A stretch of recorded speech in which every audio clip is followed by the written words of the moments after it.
Hey everyone, today we are going to do an introduction to JavaScript and the canvas. So open up your glitch page and your glitch account and go to new project and create a new hello web page. And then I already had one started, so I'm not going to start another one. Here we go. Okay, so here's what I have so far. I erased the glitch button and their paragraph, and so I just have the hi there left. So far we've worked with HTML and CSS, and HTML structures our page and is where we put our content. CSS is where we style the HTML elements. And now we're going to add JavaScript. And JavaScript is how we interact with the HTML elements and the CSS elements, and we can change things, and we can also add in different types of interactivity. So we are going to use JavaScript in a really specific way in this course with the canvas. But first, we're going to go over some of the basics for JavaScript and the canvas, and then we'll move on to P5. So I'm going to close my video. Okay, so in JavaScript, we have, or in the HTML page, we have a link to our style sheet, and there is also in the head, in the starter example that they give, is a script tag, and the source equals script.js.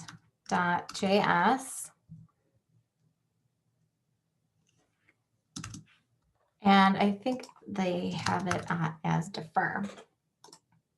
So the script is connected to the HTML page, and what it does is it can change and write content to our page.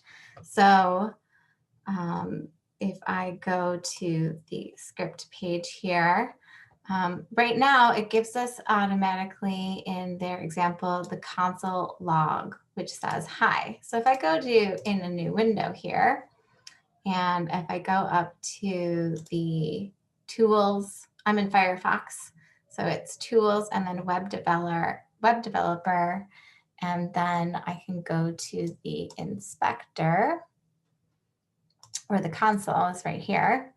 You can also go to tools, web developer, browser console, and it will go right here. You can see here it says hi. And that is where the JavaScript is printing. I can change this and say, hi there, what's up? And it should update in my console here. So that is not something that appears on our page and goes to the console, but we can also write things to our HTML page. And if we go to W3 Schools and go to JavaScript, here's a really good introduction to some basic things that you need to know about JavaScript. So here they tell us the 3 languages that we need for the web are HTML, CSS, and then JavaScript to program the behavior of web pages. And feel free to go through and try out some of their examples. One of the examples in the introduction is to get element, document.getElement by ID, demo, and enter HTML. So I'm going to take that and bring it over here and put it here. Okay, so this is telling JavaScript to look through the document and find an element by the ID named demo, and then take the inner HTML and write hello JavaScript. So in my body, that would be something like a paragraph. And here I would write the ID equals demo. And now you can see automatically, it immediately updated it so that it says, hello JavaScript.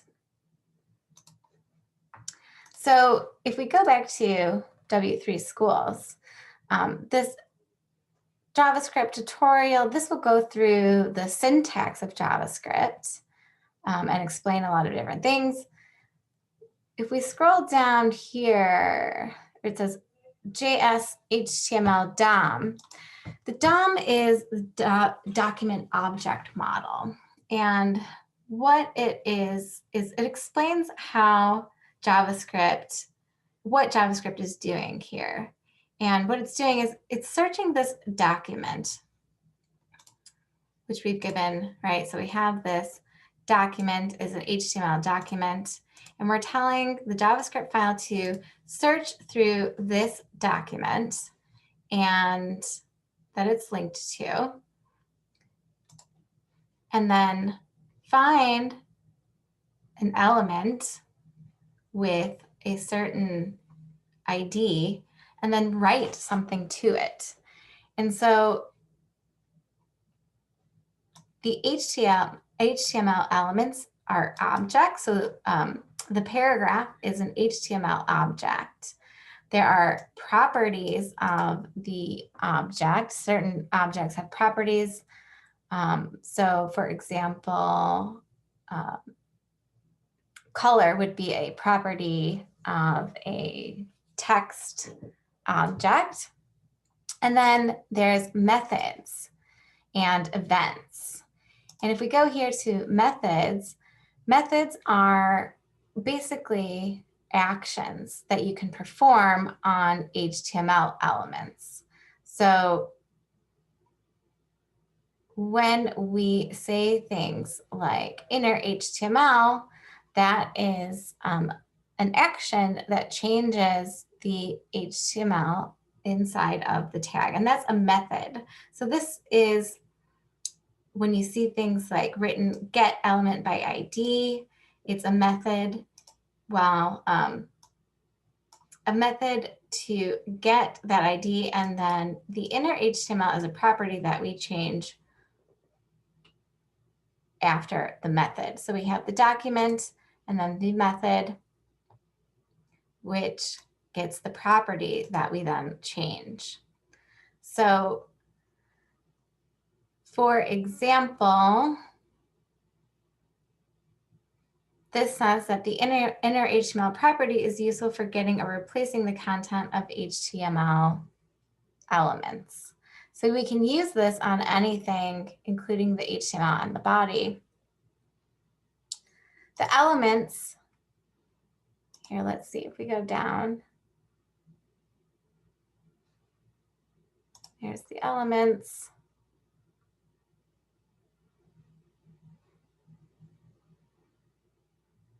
Often with JavaScript, you want to manipulate the elements. So you have to find the elements first, and there's several ways to do this: by finding the elements by ID, by tag name, by class name, by CSS selectors, and by HTML object collections. So it gives us these different things like document.getElement by ID, document.get elements by tag name. So these are all things that are a part of the JavaScript HTML DOM. And we're not going to get too much into this, but it's important to understand the structure of how this works.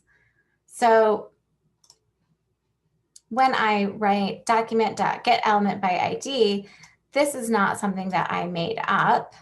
This is one of the methods, and .inner HTML is one of the properties. So it's already part of the list here. So if we go, let's see, where's the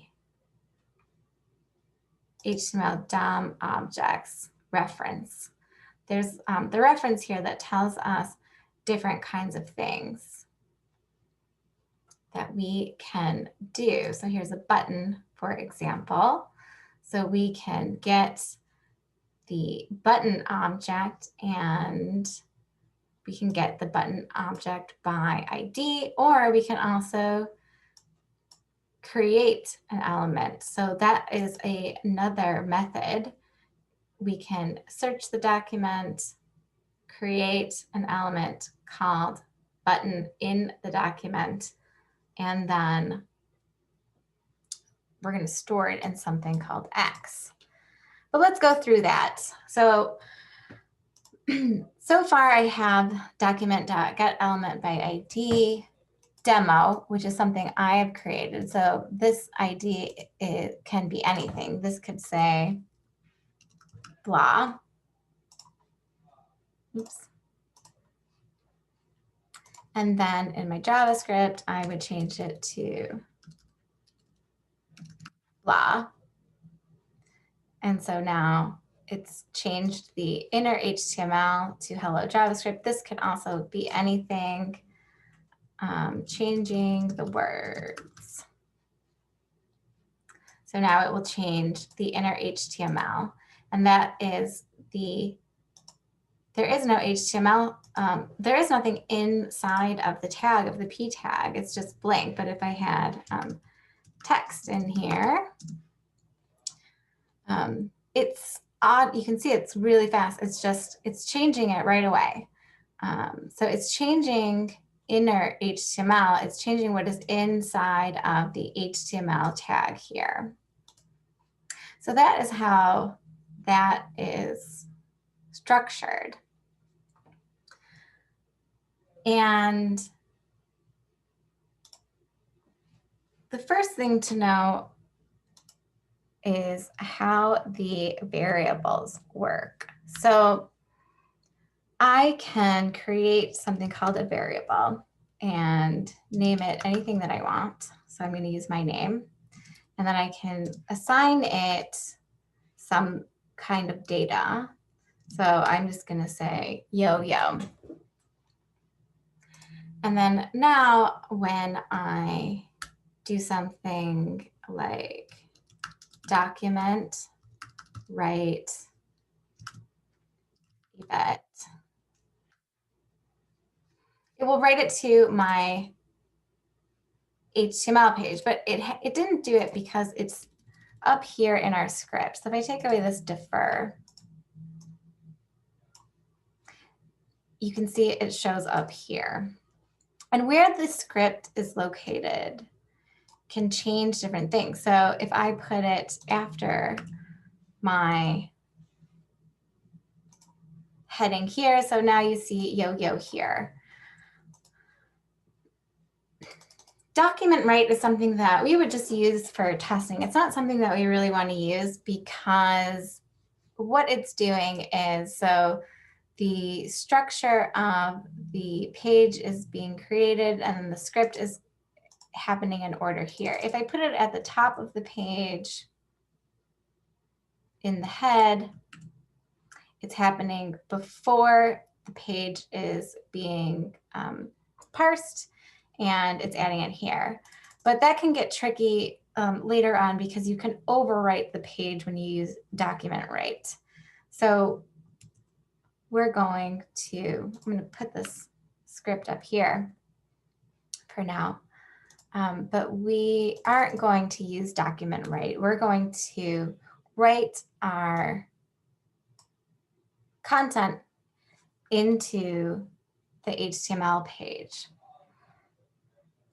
But first,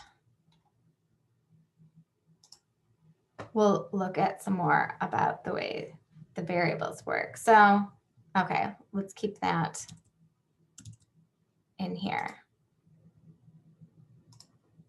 So I'm going to shorten this to Y.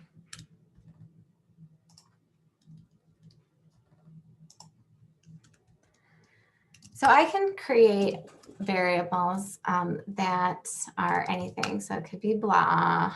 Oh, here, let's just use blah equals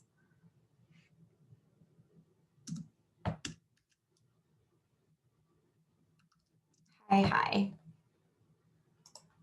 And then I can do var blah equals space.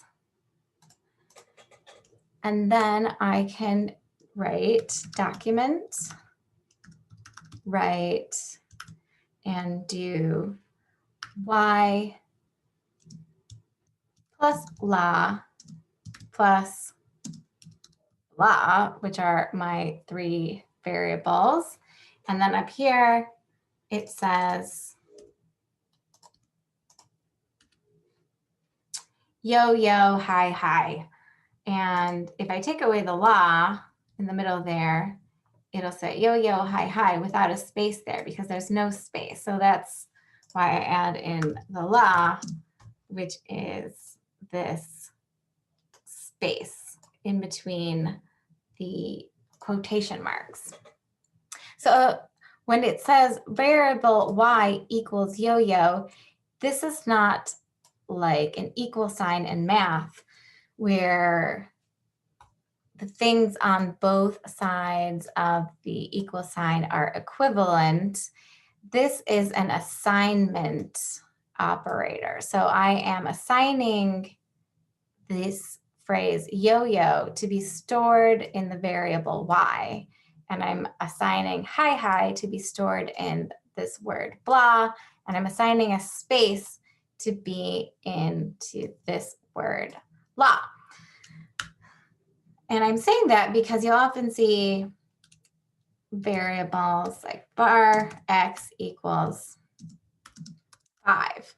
And sometimes that's confusing for people starting off with code because it sounds like math where a variable x equals 5. And it is similar, but it's not, because what I'm saying is that this object x, which is like a little box, is going to have a 5 stored in it.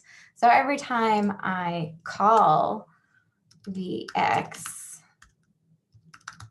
if I put document write x, it's going to, oops, I need my semicolon.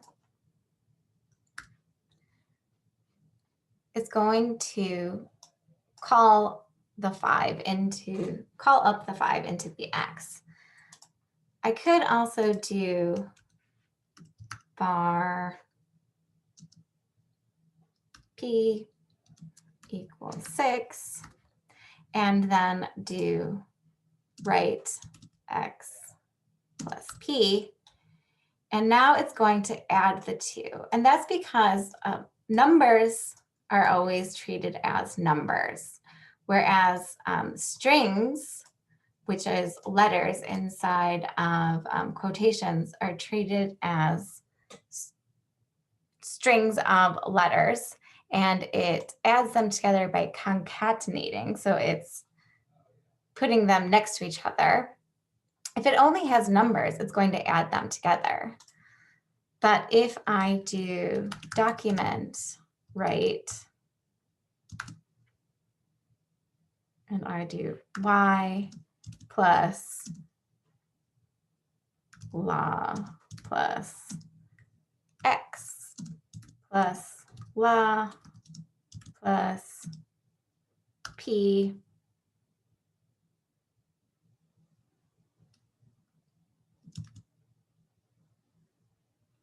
plus x,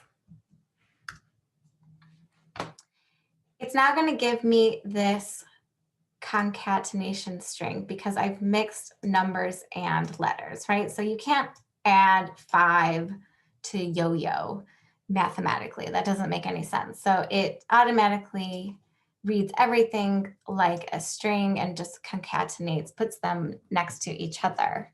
If I only have numbers, though, it's going to use the plus sign as a normal mathematical operator and do addition. So that's the difference between these two data types is that one is a number, and numbers are always going to be numbers in JavaScript, and things inside of quotes are treated as strings. So it's treated as like the symbols inside of the quotation marks. I can name variables anything that I want them to be, except I can't start with a number. So I can't do that. I have to start with a letter, or I can also start with an underscore. So underscore p equals 7. I can do that. But I can't name a variable starting with a number. And I can't, I can also use a $sign. So that's the way that the variables work. And I like to think of them as little boxes that store information, and I'm telling the computer what to store into whatever letters that I tell it to store it into. And it's going to, the way that the computer reads it is from right to left. So it's reading it this way. So it's saying yo-yo goes into this box Y, which is a variable, and then hi goes into blah, and then space goes into la, and then 5 goes into X, and then 6 goes into P, and then it's going to do all of these. And now if I write var X equals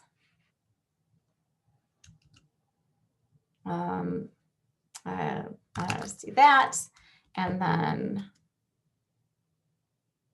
oops, see, I forgot to put semicolons on all of these, but you should have semicolons. And then I do var p equals 7. And then I document write X plus P.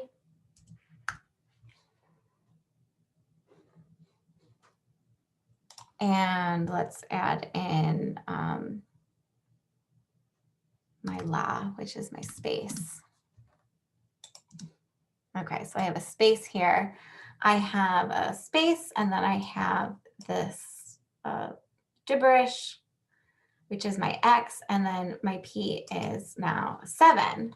So even though up here I have X is 5 and P is 6, after it's writing that out as it is, I've then changed X to be this gibberish line, and I've changed P to be 7, and then I've had it do a document write X and P again. So it's going through and it's writing out what is Y at this moment in time, at this order of steps in the program. It's doing that for all of these things. At this moment, X is 5. So X is going to show up as 5, and P is 6, so that's 11. And then X and P are still 6 and 5. But then here I've said, well, now as you travel this way, this gibberish phrase is going to be stored in X. So it's updating what X is now.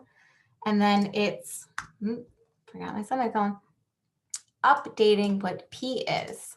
And now P is 7. And when I do document write again, and I do X and P, it's giving me the updated version without changing what it is up here.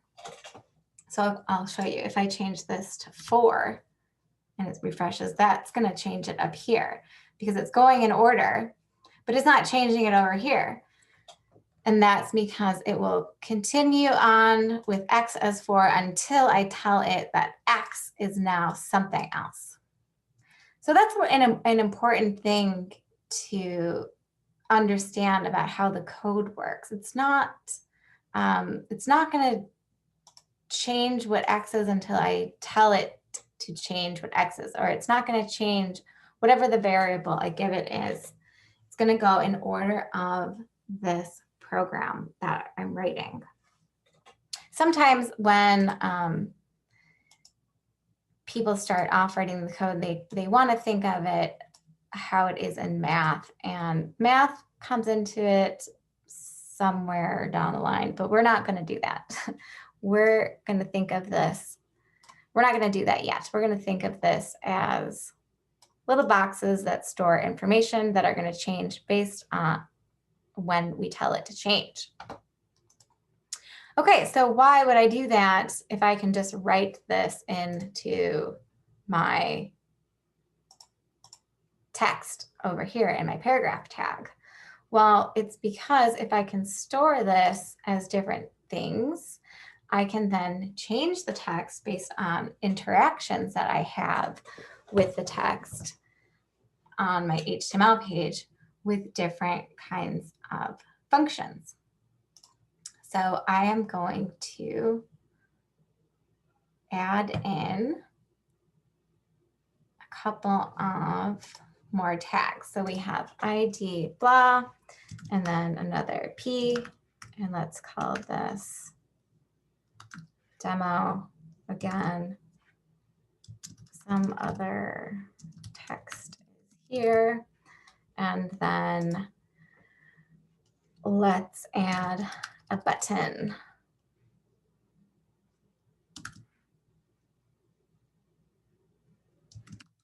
And the button will say change words.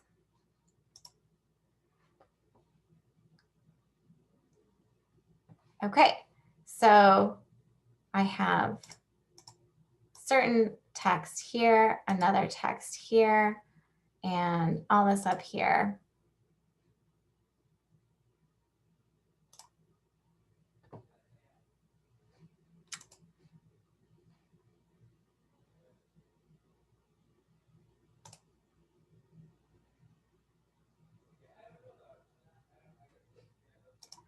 So if I want to now change this, changing the words,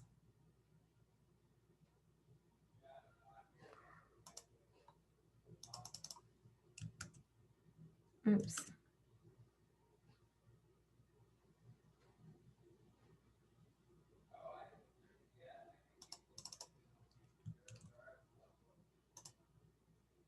I'm going to put this back up here.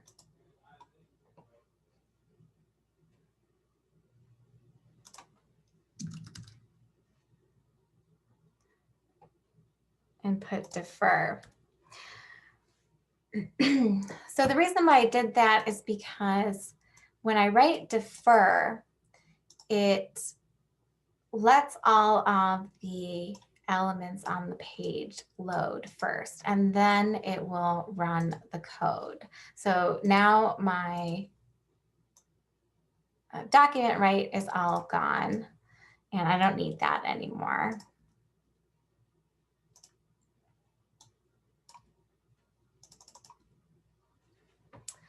And instead, it's going to load and then change it based on the script after it loads.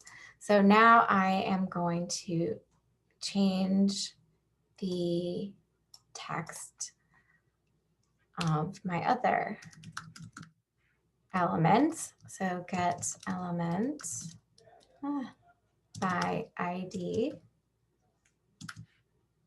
and I'll write demo.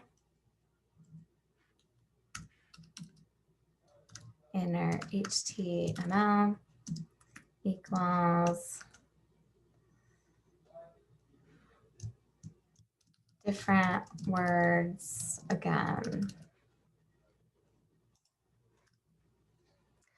So these are now both changed automatically, but what I want to do is change the words with my button.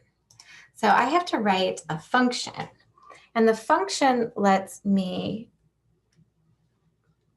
change the words based on when I do a certain action. That is something I can write. So I write function, And now I can name it anything that I want. So I'm going to call it my button. And then I need to have two parentheses like this, and then curly brackets.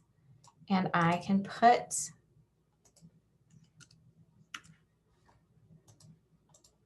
these instructions to change the inner HTML inside of this function so that it doesn't change it right away. So now you can see that the original text is over there. So I have text in here and some other text is here. And in order for that to change, I have to call the function for those two things to change that. And I'm going to do that inside of the button object.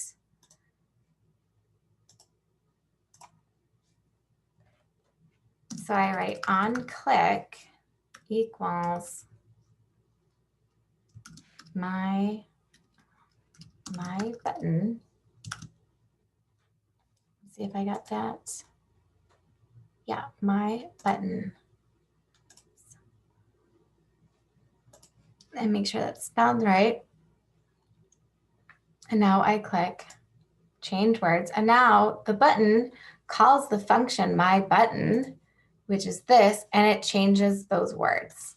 And so that's why it's really handy to have JavaScript written as functions in a separate document so that we can add them in to change different things. So now we have all these variables up here that before we were just printing to the document, or writing to the document. But what I can do is also, instead of have this say different words again, I can change this to Y. I know if I hit change words, it says yo-yo. So that's why I could do plus blah, plus blah, plus x plus p. And now it is changing it, the inner HTML, to those variables that I stored. So I can change it by giving it a string of text here, or I can change it by giving it stored variables. And that's going to be really useful for when we want to do different things in the future. So those are two important things to understand the concept of the variable and how it stores data, and the functions and how the functions call the methods and the properties that will change in HTML. And if I don't have the function as a function, it will just automatically change my HTML right away. If we go up to W3 Schools again, just so you know where I'm getting the button info from, and we go to,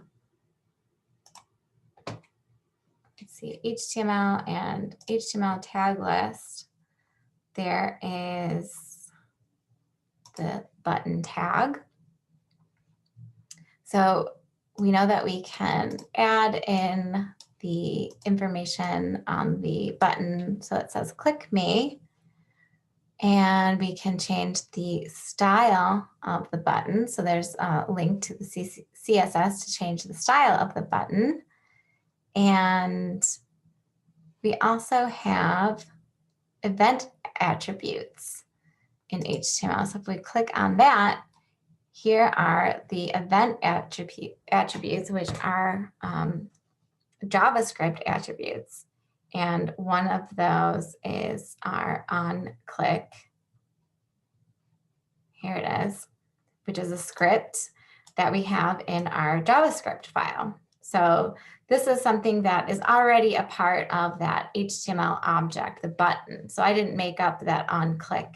That is a part of the JavaScript attribute, which we can add in our function to.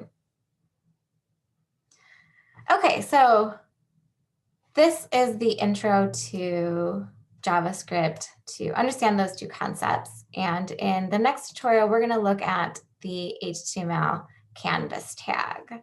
So spend a little bit of time going through the JavaScript tutorials, information on W3 schools if you want to see more explanations of things, of the syntax, and then go on to the next tutorial.